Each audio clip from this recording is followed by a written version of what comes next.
In Indian illegally occupied Jammu and Kashmir, the Al-Party's Hurriyat Conference has said that India has started targeting Kashmiri women and children to create an atmosphere of fear and harassment to force the Kashmiri into submission. Al-Party's Hurriyat Conference spokesman, in a statement issued in Srinagar today, strongly condemned the arrest of Al-Party's Hurriyat Conference Vice Chairman Ghulam Ahmad Gulzar and detention of a woman from Kulgam, Saima Jan, under the Blake Law Unlawful Activities Act. A report released by Kashmir Media Service today said Indian forces, under a well-thought-out plan, are targeting Kashmiris ranging from suckling babies and teenagers to as elderly as 80 years old men and women to terrorize the freedom-loving Kashmiris. The report made mention of a fresh video making rounds on a social media wherein gun-wielding brutal Indian forces are seen violently snatching a little baby from a crying mother. One of the reasons behind the troops' brutal action of targeting children, as the report inferred from the interviews of experts on Kashmir, is to create a sense of fear among Kashmiri people whose freedom sentiments have refused to die down despite multiple lockdowns, terrible cordon and search operations, and nocturnal raids.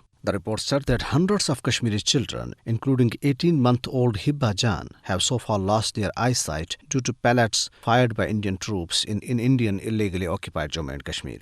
The Kashmiri children are also traumatized for life by watching their loved ones being killed by Indian troops in front of their eyes. Last year, a picture of a Kashmiri toddler sitting on the body of his grandfather, killed by Indian troops in front of the child, sparked outrage across the world. The report said global organizations working for children's rights must take notice of Indian state terrorism that has rendered 107,840 children orphaned since 1989. Meanwhile, posters appeared in different parts of Srinagar, stressed the need for resolving the Kashmir dispute as per United Nations resolutions. They were displayed by Jammu and Kashmir Justice and Peace Initiative. On the other hand, an Indian soldier committed suicide in Okral area of Ramban district, raising the number of such deaths amongst Indian troops and police personnel to 500 since January 2007.